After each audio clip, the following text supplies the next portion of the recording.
Hi everybody, welcome back to my channel. My name is Angela Carpio and I'm a full-time real estate professional at Coldwell Banker AVR in Southern California. This video marks the beginning of a docu-series called the Pulido home buying process. In it, we follow Jovi and Leanne Pulido on their journey to home ownership. Step 1 is the buyer consultation. What it is it's an interview. I'm a firm believer of the consultative approach because I would rather ask you 500 questions now and show you 5 homes than to ask you 5 questions and then show you 500 homes. Because then I would be taking up all your nights and your weekends away from your family, and then you're gonna hate me for that. It allows me to get to know you better, to better understand your wants, your needs, and your whys. And also think of it this way. When you go see a doctor, you get asked questions. When you go see a lawyer, you get asked questions. When you get your tax prepared, they ask you questions. When you buy a car, they ask you questions. So why would you work with a person who doesn't take the time to sit down with you and really assess your wants and needs and dive deep into what it truly is that you need?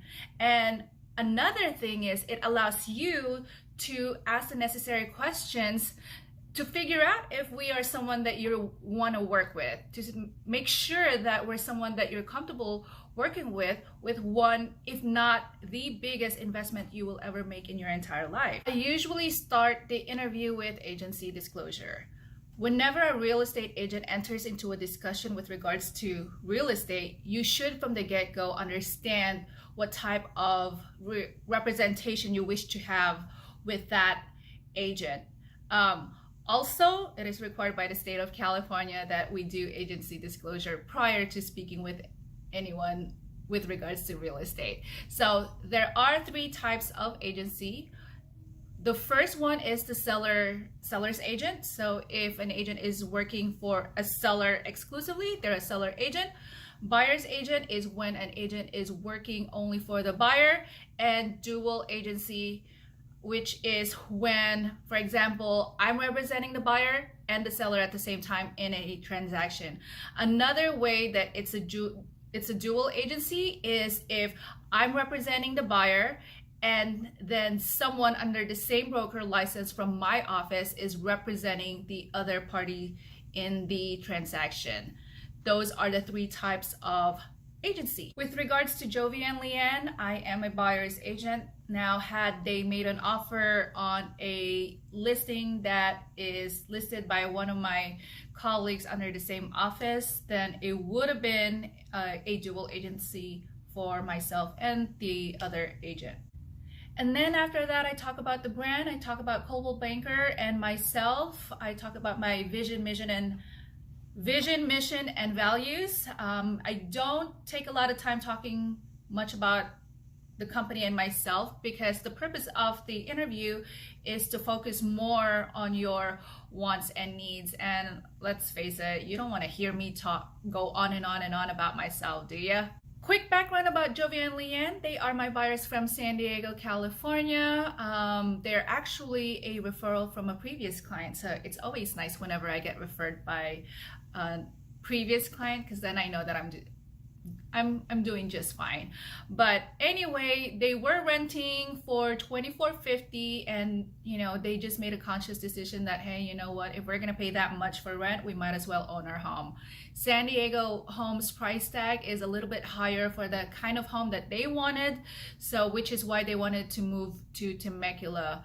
For those of you who are not familiar about Temecula area, it borders San Diego County, and since they would have had almost the same amount of drive time to work from Temecula to their job, they decided that Temecula would be the perfect the place for them. Then I get to asking some more questions. I usually would have a note where I write down everything so I don't miss on anything. And I start off with their contact information, the usual name, phone number, email, address, and the best way to contact them. I knew their days off. I knew what time they come home from work. I knew what time they go to work, what time they pick up the kids. And it's almost stalker-ish, but the purpose of that is because if I have to make a phone phone call, right? A phone conference. I want to make sure that they're both available. And in their case, though, the best way to reach them was through text message.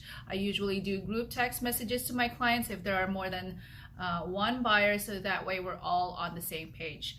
I also talk to them about my availability. Usually I'm very responsive, but if I'm with another client, then I won't be able to answer any of my phone calls or text message out of respect for that client. But then right after, I usually respond to text messages and phone calls and return phone calls. I asked about their availability as far as home showing. In their case, they were only available either Sunday, Monday, Tuesday, which is usually their days off.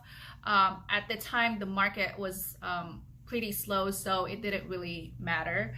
I also asked that, hey, if we find a house that met all your needs, how soon can you move? And in their case, you know, they're not desperate to get into a house. Although they were renting, they were at the end of their lease, and then after that they were going to go on month-to-month basis. So it's not like they have to move in the next 30 days. I also asked them what is prompting their move, and in their case, their rent has gone up and they made a decision not to pay their landlord's mortgage anymore. Also, they want something of their own. They want to see that all their hard work is going to something, hopefully to pay off the house, and they want something that they can leave their kids something with in the future. I asked them how many people will be living with them, and in their case, there were 5. They have 2 kids, and Jovi's mom was going to live with them. So that helps me, because then I know, okay, Jovi has an elderly mom, right? Then that kind of allows me to understand better what it is that they need. They have 2 kids, which is one of the reasons why they wanted Temecula, because on their research it shows that Temecula has one of the best school districts in Southwest Riverside, which is true. I also asked them what type of financing they will be doing, and in their case they haven't reached out to a loan officer yet. So what I did was I gave them 3 loan officers that I work with, and have them figure out who it is that they want to work with. And also I asked them to, hey, you know what, reach out to your bank just in case they have some loyalty programs for first-time home buyers for their customers. I also advised them that when it comes to mortgage payments, I suggest that they stay at a monthly payment that they would be most comfortable with, so that way, you know, a monthly payment that would still allow them to go out and do the things that they are currently doing with their kids.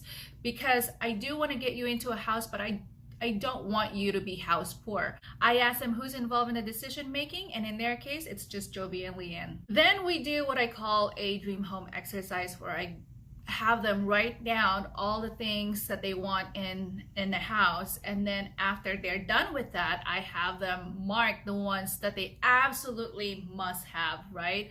And then I ask a lot more questions. For example, they wanted a backyard so that their mom can do gardening, and I asked, does it have to be a huge yard, or does it have to just have a space to do gardening? And in their case, it didn't have to have a big yard, just a little bit of space for the mom to do her gardening.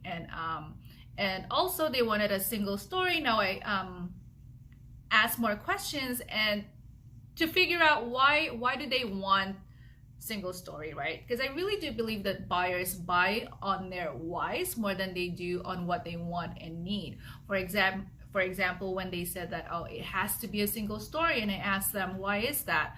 Oh, because of my mom, she's older and we don't want her to go up and down the stairs and risk her getting an injury. And I asked them, well, if it's a 2-story and there's a house, sorry, not a house, if there's a room downstairs, is that something that you might be open to? And they never really thought about that. And they said that, yeah, that's something that we would consider. And then I asked them about their current living situation, right? What is it about this house that if you can, you'd like to take on your next house and what is it about this house that you don't like, that you don't want on your next home. In their case, they just wanted the single story. There's really nothing about the house that they really like other than the fact that it was a single story home. I also talk about about the two main fears that most buyers have, which is they're afraid that they're going to miss out on a house, and two, they're afraid that they're going to pay too much. So I address those two fears right away, and I do that by, with regards to the first one, missing out on a house, I tell them that we're not just going to look at pre-owned homes. We're going to look at everything. We're going to look at pre-owned homes. We're going to look at new construction. We're going to look at for sale by owners. We're going to look at bankruptcy sale homes. We're going to look at short sales, just so they know that you're not going to miss out on anything. And the second fear is with regards to paying too much on a home. I address that by showing them that, hey, you know what, when the time comes that you're ready to make an offer, I will pull all the comps, all the data, not just the sold, but also the active ones, so that you have the full picture when you make an offer. I'm always going to be honest with you. If I think I can get you a deal, I'll get you a deal. If I think that you should come in at full price, I would tell you so. If I think that you have to come in over list price in order to get you to a house, I will do that as well, because I feel like I'm doing my clients a disservice if I'm only letting you hear what you want to hear, and that's not my job. I'm here for you as a professional, and my advice would be very objective and not subjective. I go over the home buying process with them. If they have any questions with regards to that, I answer those. I go over the strategy of getting their offer accepted, how I would do that, and at the same time what they could do to make their offer a little bit more desirable for sellers to accept. I go over the cost of purchasing a house, specifically the home inspection and the appraisal, because when you get your offer accepted and you have your earnest money deposit in escrow, that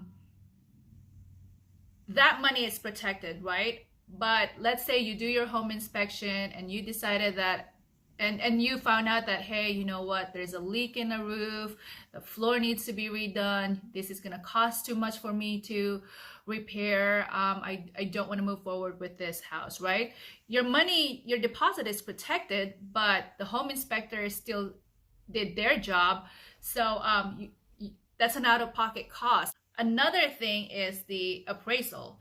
Again, you know, if things doesn't work out, the appraiser still did its job, so they still need to get paid for those services. I then review my notes with them to make sure that I didn't miss anything. I talk about the market with them. I prepare them for negotiations and answer any of their questions. And also I ask them, what is their expectation of agents? It's very important that I know what your expectation of me so that I can better serve you. I leave my clients with a buyer's packet. It usually have a home buying, home selling guide.